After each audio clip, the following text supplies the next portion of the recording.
The war continues, Mon Mothma said to Bail. Confident that they were beyond the reach of the building's assortment of eavesdropping devices, and far enough from anyone who might be an Internal Security Bureau spy, Bail said, Palpatine will use his disfigurement to distance himself further from the Senate. We may never get that close to him again. Mon Mothma lowered her head in sadness as they continued to walk. When I look at that hideous face, or survey the damage done to the rotunda, I can't help thinking, this is what's become of the Republic and the Constitution, Mon Mothma said. He maintains he has no plans for disbanding the Senate or punishing the various hive species that supported the Confederacy. Bail started.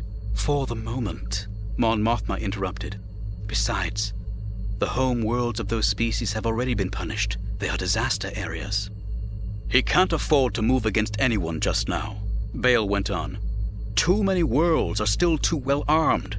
Yes, new clone troopers are being grown and new capital ships are coming off the line, but not fast enough for him to risk becoming enmeshed in another war. She looked at him skeptically. You're very confident all of a sudden, Bail. Or is that circumspection I hear? Bail asked himself the same question. In the throne room, he'd tried to puzzle out which among the Emperor's cabal of advisors, human or otherwise, were aware that Palpatine was a Sith Lord who'd manipulated the entire war and eradicated his sworn enemies, the Jedi, as part of a plan to assume absolute power over the galaxy. Certainly Mas Amidala knew, along with Sate Pestage and possibly Sly Moore. Bail doubted that Armand Isard or any of Palpatine's military advisors knew. How would their knowing change things in any case? To the few beings who knew or cared, the Sith were nothing more than a quasi-religious sect that had disappeared a millennium ago. What mattered was that Palpatine was now Emperor Palpatine, and that he enjoyed the staunch support of most of the Senate and the unwavering allegiance of the Grand Army. Only Palpatine knew the full story of the war and its abrupt conclusion. But Bail knew a few things that Palpatine didn't. Primarily, that Anakin Skywalker and Padmé Amidala's twin children had not died with her on the asteroid known as Polis Massa, and that in the twins, Jedi Masters Obi-Wan Kenobi and Yoda were placing their trust for the eventual defeat of the dark side.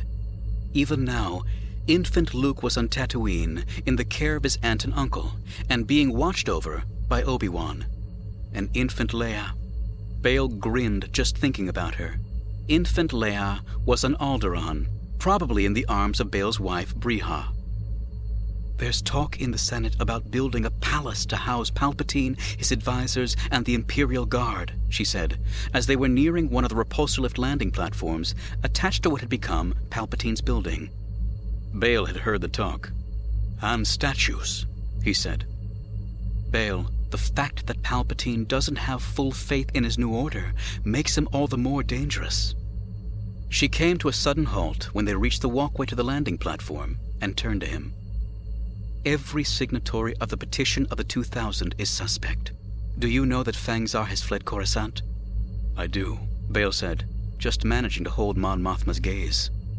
Clone army or no, Bail, I'm not going to abandon the fight. We have to act while we still can, while CERN Prime, Eniska, Kashyyyk, and other worlds are prepared to join us. Bail worked his jaw. It's too soon to act. We have to bide our time, he said. We have to place our trust in the future, and in the Force. Mon Mothma adopted a skeptical look. Right now, there are members of the military who will side with us, who know that the Jedi never betrayed the Republic. What counts is that the clone troopers believe that the Jedi did betray the Republic, Bail said. Then he lowered his voice to add, we risk everything by placing ourselves in Palpatine's sights just now. He kept to himself his concerns for Leia. Mon Mothma didn't say another word until they stepped onto the landing platform, where stormtroopers and a tall, startling figure in black were striding down the boarding ramp of a Theta-class shuttle that had just set down.